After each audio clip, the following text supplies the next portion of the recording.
Bueno, vamos a dar inicio. Démosle un fuerte aplauso a nuestro moderador del día de hoy, al doctor Eugenio Acevedo Rivera. De la misma manera, démosle un fuerte aplauso a nuestro ponente, el licenciado Edgar Herrera Borja, secretario del Juzgado Sexto del Distrito del Estado de Guerrero. Me permitiré leer una breve semblanza de nuestro moderador, el doctor Eugenio Acevedo Rivera. Él tiene una licenciatura en la Facultad de Derecho y Ciencias Sociales en la Universidad Autónoma de Guerrero. Cuenta con una maestría en Ciencias en el área del Derecho Público en la Universidad Autónoma de Guerrero, graduado con mención honorífica. Cuenta con un doctorado en Derecho por el Instituto Internacional del Derecho y el Estado. Es maestro por oposición en la Facultad de Derecho en la Universidad Autónoma de Guerrero y docente investigador en el posgrado de Derecho en la Universidad Autónoma de Guerrero con sede en Chilpancingo. Tiene el uso de la palabra doctor Eugenio Acevedo Rivera.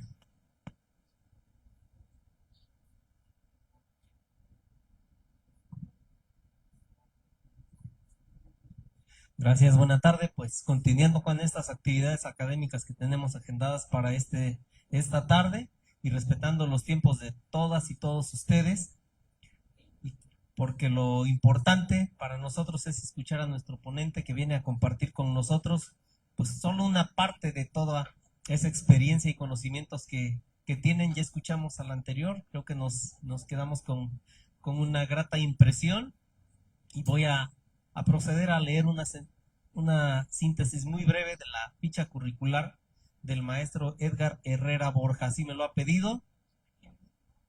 Edgar Herrera Borja es originario de Acapulco, Guerrero, licenciado en Derecho por la Universidad Autónoma del Estado de México y obtuvo su título por unanimidad de votos con la tesis El incidente de daños y perjuicios en materia de amparo. Tiene más de 21 años de experiencia en el Poder Judicial de la Federación.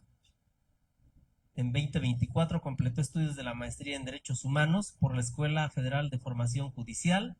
Además, tiene la especialidad en Derecho del Trabajo y Justicia Laboral. Inició su carrera judicial en el año 2003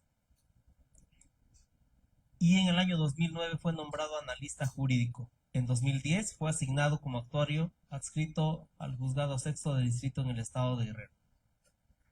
Se ha desempeñado por más de 14 años como secretario de juzgado y de tribunal de circuito. Ha sido profesor en cursos y diplomados dirigidos a secretarios y secretarias del Poder Judicial de la Federación, organizados por la Escuela Federal de Formación Judicial. Entre sus certificaciones están certificación para fungir como secretario de tribunal de circuito o juzgado de distrito, diplomado en Derechos Humanos en el Poder Judicial de la Federación, diplomado en el nuevo sistema de justicia penal, curso a la perspectiva de género y curso para juzgar con perspectiva de género en materia laboral.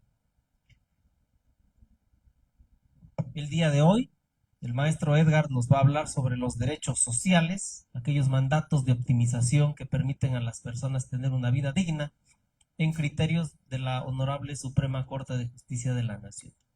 Sin más, le doy nuevamente la bienvenida al maestro, le pido un aplauso y le cedemos el uso de la palabra. Adelante, maestro. Gracias. Gracias, maestro, por su amable presentación. Gracias también a la Facultad de Derecho por darme esta oportunidad de estar aquí con ustedes, pero sobre todo gracias a todos ustedes que, estando ya en la tercer ponencia del día de hoy, siguen aquí. Muchas gracias. Yo me siento en casa en la UAGRO. Mi padre es graduado de la entonces Escuela de Ciencias Sociales de, esta facultad. Entonces, pues es un cariño muy especial que le tengo a la escuela. Eh, Quisiera hacer algunas aclaraciones iniciales. Mi tema es derechos sociales, sentencias relevantes de la Suprema Corte de Justicia de la Nación. Primero, las sentencias que yo voy a exponer hoy son sentencias elegidas por mí, sentencias emblemáticas, publicadas por la Suprema Corte como sentencias emblemáticas y elegidas por mí porque creo que dan cuenta del mensaje que yo quiero transmitir hoy, que es la importancia de los derechos sociales, también llamados DESCA, como parte de como parte de lograr ese espíritu que la Constitución que actualmente tenemos vigente en el Estado mexicano de 1917 estableció desde su promulgación, que es la justicia social. Ya en este 2025 creo que la Corte ha sentado bases sólidas para poder hablar de un desarrollo ya judicializado de los derechos sociales que a nosotros como abogados nos permitirá o nos permite pues poder realizar esos derechos, poder materializar esos derechos sociales.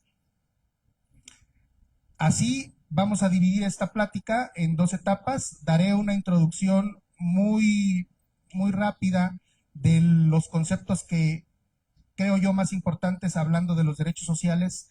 Les diré por qué también se llaman DESCA y cómo llegaron o cómo podemos o cómo nosotros le damos sentido ahora a esos derechos, por qué resultan ahora tan importantes. Vamos a ver si antes no lo eran o por qué no hablábamos de ellos como ahora lo estamos haciendo. Y finalmente estudiaremos las 7 sentencias que yo preparé, que creo que son emblemáticas porque precisamente tratan derechos que nosotros creo que en la cotidianidad pues no vemos que se realicen o vemos que son muy difíciles de llevar a cabo. Y la importancia es precisamente que la Corte ya se pronunció sobre ello y entonces eso nos da a nosotros herramientas para poder traerlos a la justicia, ¿no? Poder nosotros reclamarlos en nombre de las personas, sobre todo más vulnerables de la sociedad.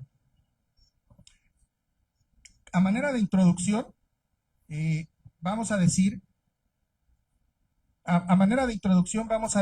que los derechos económicos, sociales, culturales y ambientales, pues nacieron junto con los derechos políticos y civiles. Hablando en el tema de derechos humanos, surgen los derechos humanos o se empieza a hablar de derechos humanos después de la Segunda Guerra Mundial. Empezamos como mundo, como sociedad, pues a institucionalizar los derechos humanos después de que nos damos cuenta de las atrocidades que puede hacer el hombre en contra del propio hombre. Surgen los organismos internacionales, se empiezan a institucionalizar, surgen tratados, sobre todo de derechos humanos, y nacen derechos políticos y civiles y derechos económicos, sociales, culturales y más recientemente se agregan los ambientales. Ahí tenemos la denominación DESCA, ¿no? de derechos DESCA. Sin embargo, a pesar de que nacen juntos en organismos internacionales y en lo que corresponde a México en el ámbito regional con la Convención Americana sobre Derechos Humanos de los años 60, llevan un camino muy diferente. Los derechos políticos y civiles pues están hechos a forma de una obligación negativa de las autoridades o de los estados, porque por ejemplo es el derecho a la vida, entonces el Estado no puede privar no puede privar de la vida a sus ciudadanos. El derecho a una identidad, a una nacionalidad, no te pueden privar de ese derecho, y ese camino pues está muy institucionalizado y desde el nacimiento de los tratados internacionales y aparte el establecimiento en las constituciones de los estados, como la constitución de nuestro país, pues llevan como un desarrollo propiamente de derechos. Los derechos DESCA o los derechos económicos, sociales, culturales y ambientales, que yo denomino en esta plática como derechos sociales, pues no tienen ese camino. Se reconocen como derechos humanos en los documentos, pero en la realidad se trata o se desarrollan como simplemente políticas de los estados que son programáticos, dicen los estudiosos.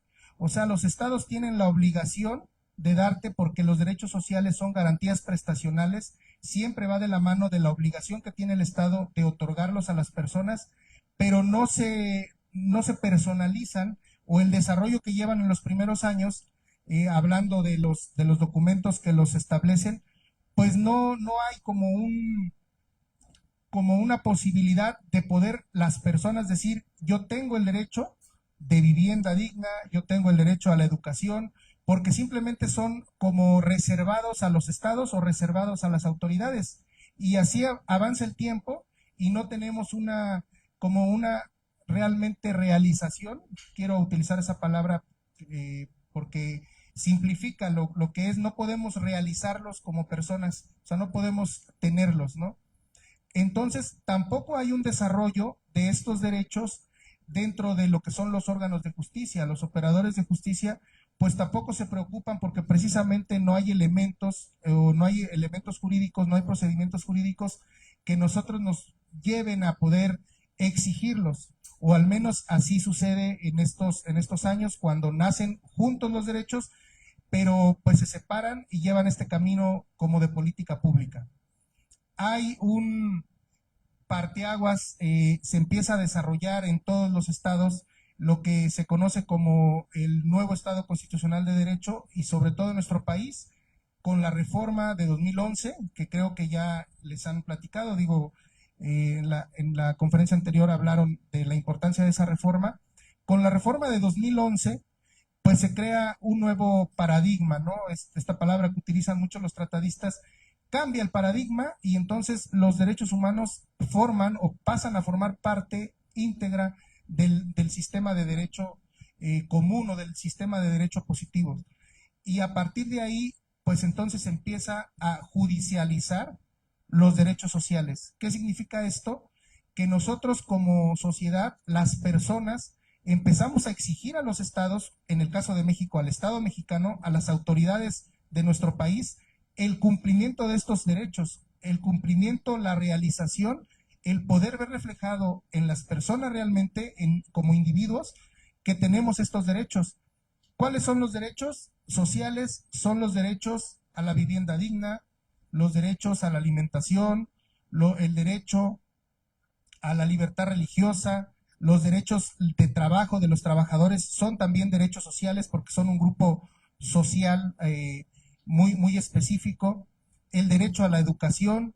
Entonces, a partir de que estaban en el papel estos derechos, empieza a ejercerse un control por parte de las autoridades, pero esto derivado pues de la preocupación o de la exigencia de las personas para que así se haga, ¿no? Para que sean los tribunales los que empiecen a determinar que o empiecen a obligar a las autoridades a que realicen o cumplan con estas obligaciones que tienen a nivel constitucional y a nivel de tratados internacionales. Creo que todos sabemos que México es un país que tenemos muchos tratados internacionales firmados por el presidente de la República o presidenta de la República y ratificados por el Senado, que contienen muchas normas de derechos sociales, el tema que estamos tratando ahorita, y que no, pues las autoridades mexicanas pues no llevan a cabo, ¿no? O no cumplen con esa obligación, que el Estado mexicano no cumple con la propia obligación que tiene, o con la propia garantía a la que se obligó con la firma de estos documentos. Así, a nivel regional, quiero mencionar solo como antecedente que fue hasta 2017 cuando la Corte Interamericana de Derechos Humanos, con el caso Lagos del Campo contra Perú, que fue la primera vez que judicializa los derechos sociales o los derechos económicos, sociales y culturales. Ese es un asunto que deriva de una persona que demanda al Estado peruano porque fue despedido injustificadamente de su trabajo, lo que llevó consigo que perdiera la representación de algún grupo de trabajadores que él tenía, incluso en época de elecciones no lo dejan participar.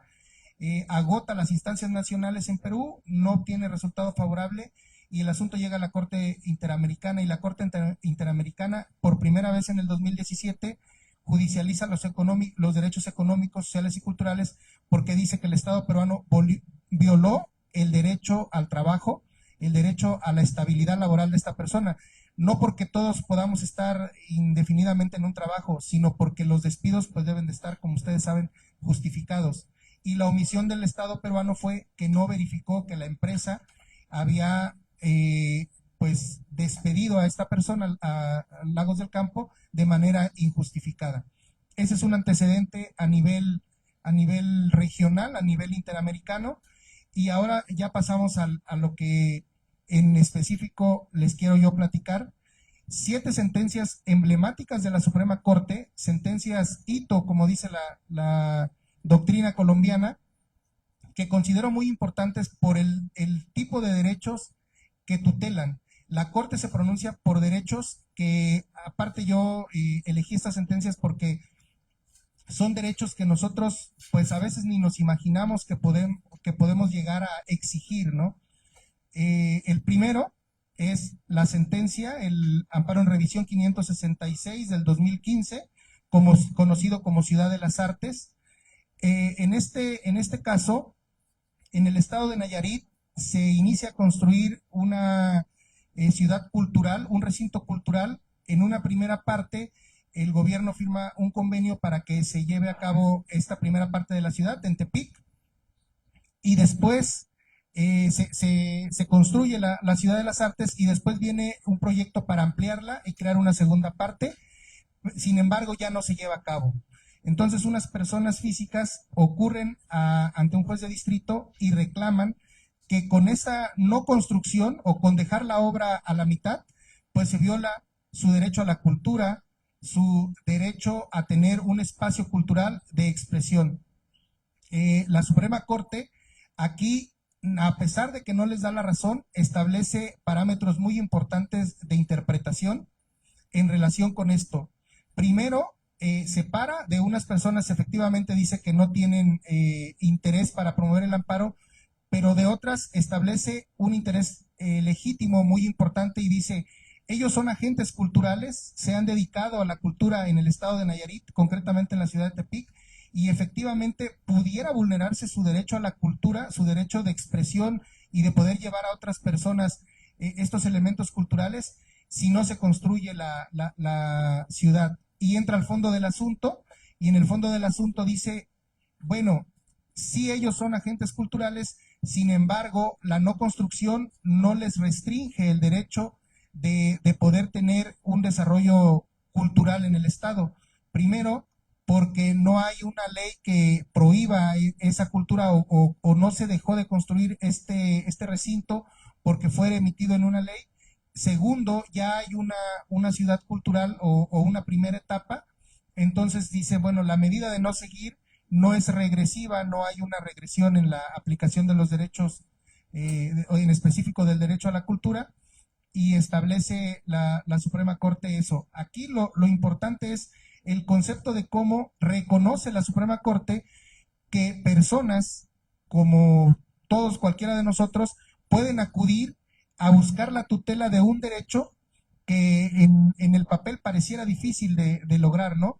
¿Cómo yo voy a pedir que las autoridades me respeten o me tutelen, me garanticen el derecho a la cultura?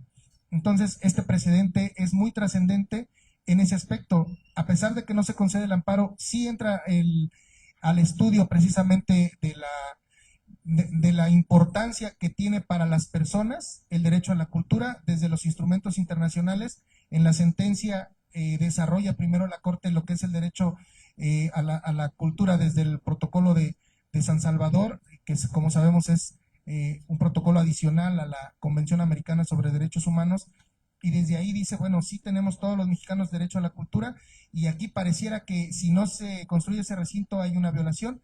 Al final concluyen que no, pero ya se abre un poco ese espacio, ¿no? Se abren esas puertas de prohibición o de poder cuestionar la actuación de las autoridades en cuanto a este tipo de derechos que son, como dije inicialmente, pues muy diferentes a los derechos políticos y civiles. ¿Puedes avanzar, por favor? Bueno, esas fueron las cuestiones que se resolvieron en el amparo en revisión. Avanzas un poquito. El segundo caso también tiene que ver con el derecho a la cultura y es un caso muy, muy emblemático, creo. Ocurre en el estado de Veracruz. Va al juicio de amparo una asociación gallística y su representante legal y dice, bueno, hay una prohibición o se promulgó, se cambió una legislación en Veracruz para prohibir las peleas de gallos. Hubo una reforma y que cambia las peleas de gallos, va en un amparo contra leyes y reclama la inconstitucionalidad de esa reforma y dice, se viola primero el derecho al trabajo, porque nosotros nos dedicamos a ello. Puedes avanzar, por favor. El derecho al trabajo, se viola el derecho a la cultura, porque las peleas de gallos forman parte de nuestro acervo cultural como pueblo. Y no solo eso, sino que hay otras actividades culturales también, otras actividades en donde participan animales, como las corridas de toros, que no están incluidas en esta reforma, que no se ven afectadas. Entonces eso pues es muy desproporcional, porque cómo me afectan a mí que me dedico a las peleas de gallos y cómo a otros que se dedican también a actividades con animales no les hace nada. Aquí estamos hablando también del derecho a la cultura, el derecho a la participación en una actividad cultural y el derecho de igualdad formal ante la ley, porque lo meten a la discusión el quejoso diciendo, bueno, ¿cómo puede ser que otras actividades, pues juegos como son las peleas las corridas de toros no entran en esta reforma, no se prohíben, están siendo como muy parciales en contra de las peleas de gallo?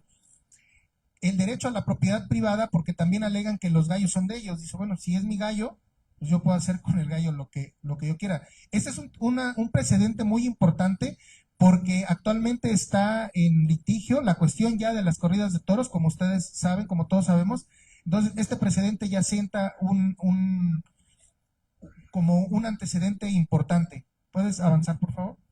Aquí la Suprema Corte analiza y dice, cualquier maltrato a animales por diversión, por expresión cultural, no puede ser tolerada por el Estado mexicano, porque no significa una expresión cultural propiamente, sino que va más allá y incorpora el maltrato a un animal. Entonces dice, ¿sabes qué? No hay aquí una violación, o esa norma no viola el derecho a la cultura, porque no estamos hablando de cultura alguna, ¿no? Si estamos permitiendo el maltrato de los animales. Y entonces dice, bueno, en relación con el derecho a la propiedad, pues efectivamente pudiera afectarse tu derecho a la propiedad, porque pues sí, efectivamente el gallo es tuyo, ¿no? Sin embargo, continúa la Suprema Corte y dice, bueno, una violación al derecho al trabajo, pues también pudiera haber una violación al derecho al trabajo, porque, bueno, implica que muchas personas trabajen en la cuestión de las peleas de gallos, y el quejoso estaba constituido como una asociación gallística. Entonces dice, pues vamos a analizar si hay una violación. Entonces hace una ponderación y hace un test de proporcionalidad aquí la Suprema Corte, y dice, ¿qué pesa más, el derecho a la cultura o el derecho al trabajo y el derecho a la propiedad? Y finalmente concluye la Suprema Corte y dice, no pesa más, o pesa más el derecho a la cultura, y no podemos permitir bajo ninguna circunstancia, o no podemos declarar inconstitucional la norma bajo el criterio de que se vulnera el derecho a la apropiación cultural o a la expresión cultural, a la cultura, si estamos hablando del maltrato a unos animales. Esto es ya un precedente de la Suprema Corte, y que habla de derechos muy importantes que trascienden un poquito a lo que son las personas, que son los derechos de los animales. Puedes pasar a la siguiente, por favor. Hay una acción de inconstitucionalidad también muy, muy trascendental, que también la traigo yo ahorita para que revisemos lo que significa el derecho a la salud como derecho social, como parte de los DESCA, que fue la sentencia de la acción de inconstitucionalidad 54/2018, que habla de la objeción de conciencia. Esta acción la promueve la Comisión Nacional de Derechos Humanos en contra de una reforma de la Ley General de Salud que permite al personal médico y al personal de enfermeros, enfermeras, objetar o negarse a realizar algún procedimiento médico, alegando que va en contra o que está en contra de su conciencia, ¿no? En cuanto a creencias religiosas mayormente. Entonces, la Comisión Nacional de Derechos Humanos alega la inconstitucionalidad mediante la vía de la acción, y dice, ¿sabes qué? No puede ponerse, o se pone en riesgo el derecho a la salud de los pacientes si permitimos que el personal médico, pues no, simplemente porque se lo objeta su conciencia o porque su conciencia no se lo permite, no realice actividades o su tarea como personal médico. Aquí la Suprema Corte estudia diversos derechos en materia de derechos sociales, pues estudia el derecho de protección a la salud, y estudia precisamente el derecho de libertad religiosa, que también es un derecho social. Y entonces, primero reconoce la objeción de conciencia y dice, efectivamente, todas las personas podemos negarnos por nuestras creencias a poder realizar algo que está establecido por la ley o una obligación que nosotros tenemos. Eso en términos generales es válido y se puede hacer. Y después continúa la corte y dice, pero en el caso de que las personas se objeten algo que están o que está establecido directamente en la Constitución, como es el derecho a la salud, entonces ahí ya tenemos problemas y no podemos permitir, porque esta objeción va en contra de normas directamente constitucionales. Entonces dice, nada está por encima de la Constitución, no podemos nosotros negarnos a trabajar si tenemos la obligación de ello, porque además no es cualquier persona, es una persona que está trabajando precisamente en el sistema de salud. Y entonces limita y dice, bueno, las autoridades del sector salud deben de establecer parámetros para que si una persona se objeta de no querer realizar algún procedimiento, pues de manera inmediata tengan a otra en la misma unidad de salud, en el mismo lugar, que sí lo pueda realizar. Y la Corte incluso va más allá, que también tiene que ver con los derechos que estamos estudiando ahorita, que es, además, se vulnera los derechos de los grupos más vulnerables, porque está esta objeción de conciencia directamente relacionado, por ejemplo, con no realizar un aborto, que como saben en algunos estados está permitido por la ley y pues ya declarado por la Suprema Corte que es legal. Entonces dice, bueno, va contra personas de la comunidad LGTBI, va con diversos grupos vulnerables que un médico no los quiera atender por alguna objeción de conciencia porque tenga que ver con sus creencias religiosas. Entonces dice, no, aquí hace un estudio más detallado, estudia los derechos sexuales y reproductivos de las mujeres, como les digo, de las personas gestantes y de las personas de la diversidad sexual, y determina que no puede haber una objeción tal que se quede sin atención en vulneración o en perjuicio del derecho a salud de las personas, sobre todo de estos grupos que mencionamos. ¿Puedes avanzar, por favor? Bueno, es lo que les estaba platicando. ¿Qué son los puntos cuáles fueron los puntos a resolver aquí? Se analiza precisamente si la objeción de conciencia puede ir o puede ser tal que vulnere el derecho a la salud que tienen las personas, tratándose de las personas médicas. Puedes avanzar. La siguiente sentencia es un amparo en revisión también, que habla de lo que muchos tratadistas, muchos especialistas creen que es la tragedia ecológica más grande que ha pasado en los últimos años. En el 2014, una empresa derrama en el río Sonora y en el río Bacanuchi 40,000 litros, 40,000 metros cúbicos, de desechos tóxicos, y contamina las cuencas de dos ríos muy importantes en Sonora. Esto no se sabe como tal, lo denuncian las comunidades, pero se llega a un acuerdo, las autoridades de Sonora llegan a un acuerdo sin tomar en cuenta la comunidad de reparación, y se firma un fideicomiso, se les da una pequeña aportación económica y como si nada hubiera pasado. Después pasan los años y en el 2018 se pretende otorgar otra autorización o se pretende dar otra concesión a la misma empresa para crear otras minas en la misma región, y entonces ya viene el amparo, promueven las comunidades y dicen, oye, ¿cómo es posible que se autorice teniendo el problema ecológico que tenemos? Porque después del derrame, pues hasta la fecha no ha habido una solución total.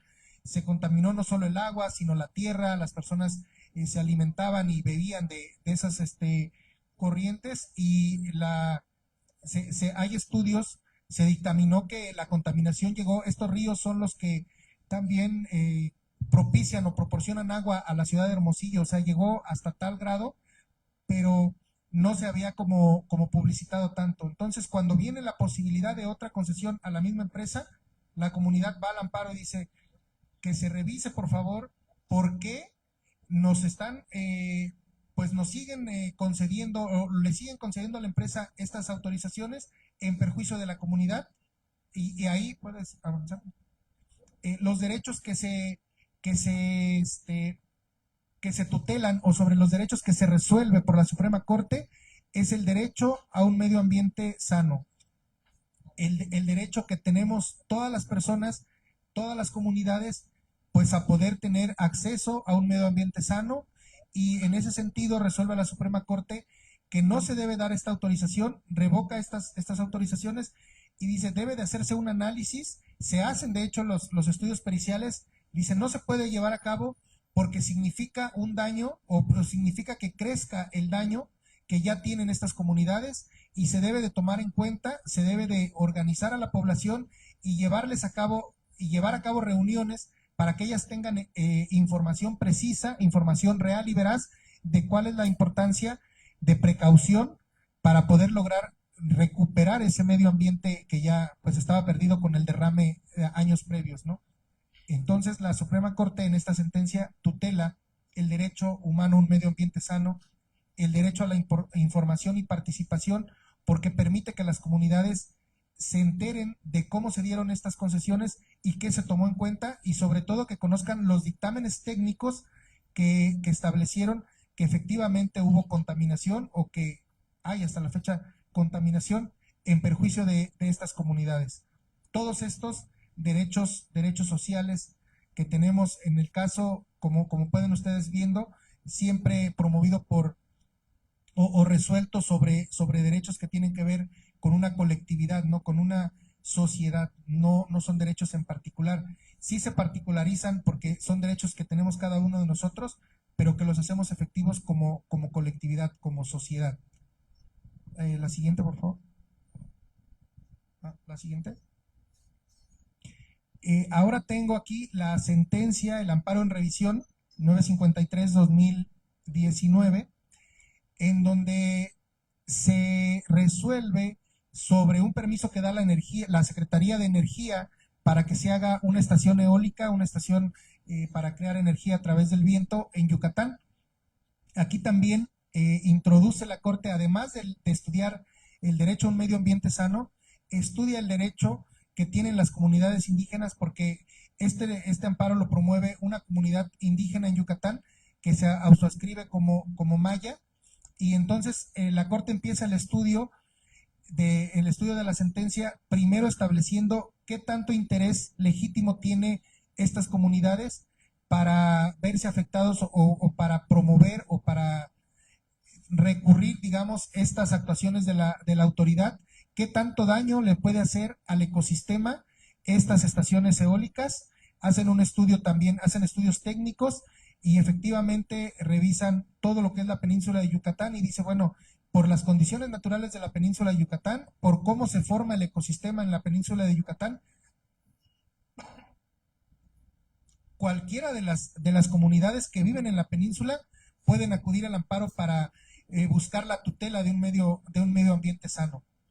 Y efectivamente se concede el amparo, pues para que no se lleven a cabo estas estaciones eólicas que, aparte de dañar el ecosistema, pues bueno, van a traer daños a la comunidad, ¿no? ¿Puedes avanzar, por favor?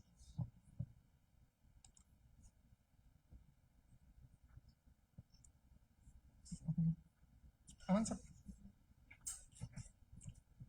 Ahora tenemos una sentencia también muy importante, amparo en revisión 635-2019.